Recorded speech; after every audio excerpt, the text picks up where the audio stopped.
Kamu pernah bersemangat sampai menggebu-gebu, mulai olahraga, baca buku tiap hari atau bangun lebih pagi. Tapi seminggu kemudian semua itu lenyap. Itu terjadi bukan karena kamu malas, tapi karena kamu salah paham tentang bagaimana perubahan itu benar-benar bekerja.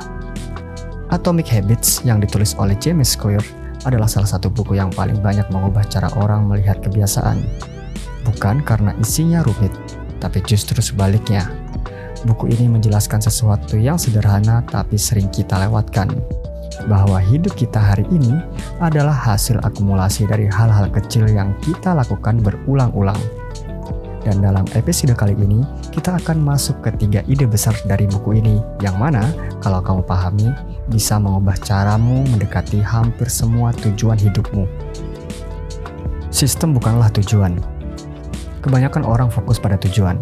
Mau turun 10 kilo, mau bisa main gitar, mau punya tabungan sekian juta, dan lain-lain. Tapi James Clear bilang sesuatu yang mengejutkan. Tujuan itu tidak membedakan orang yang berhasil dan yang tidak. Karena orang-orang yang menang dan yang kalah punya tujuan yang sama. Atlet yang kalah di Olimpiade juga ingin menang. Bedanya bukan di tujuan, tapi di sistem yang mereka jalankan setiap hari. Kalau kamu hanya fokus pada tujuan, kamu akan terus menunda kebahagiaan sampai tujuan itu tercapai. Tapi kalau kamu jatuh cinta pada prosesnya, pada sistem yang aku maksud, maka setiap hari kamu sudah bergerak ke arah yang benar. Identitas dulu, baru kebiasaan. Ini bagian yang paling aku suka dari buku ini. James Clear bilang ada 2 cara untuk membangun kebiasaan. Cara yang pertama, berbasis hasil. Aku mau baca 12 buku tahun ini. Cara kedua, berbasis identitas.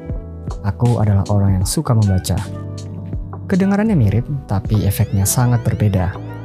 Ketika kamu mendefinisikan dirimu sebagai orang yang suka membaca, setiap kali kamu buka buku, bahkan cuma 5 menit, kamu sedang membuktikan identitas itu kepada dirimu sendiri. Kamu tidak sedang mengejar target. Kamu sedang menjadi seseorang, dan itu jauh lebih kuat dari motivasi manapun.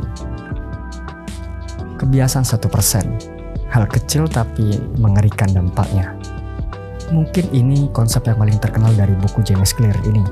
Kalau kamu menjadi 1% lebih baik setiap hari selama setahun, kamu tidak akan 365% lebih baik.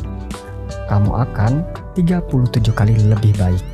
Sebaliknya, kalau kamu 1% lebih buruk setiap hari, dalam setahun kamu hampir tidak punya apa-apa. Kita sering meremehkan hal kecil karena hasilnya tidak kelihatan hari ini. Tidur 30 menit lebih awal malam ini tidak langsung membuatmu lebih sehat besok. Tapi dilakukan 200 hari, hidupmu pasti berbeda. James Clear menyebutnya the plateau of the talent potential. Kemajuan itu tersembunyi, tidak kelihatan sampai tiba-tiba meledak. Atomic Habit bukan buku tentang motivasi, ini buku tentang arsitektur, bagaimana kamu merancang lingkungan dan rutinitas sedemikian rupa sehingga kebiasaan baik menjadi hal yang paling mudah untuk dilakukan. Kalau ada satu hal yang aku harap kamu pikirkan setelah mendengarkan episode kali ini, jangan tanya apa yang akan aku mau capai, tapi tanyakan pada dirimu sendiri, aku mau jadi orang seperti apa. Mulailah dari sana. Kalau kamu suka konten seperti ini, sedikit cerita dan gagasan besar dari sebuah buku, follow atau subscribe akun ini lalu sebarkan.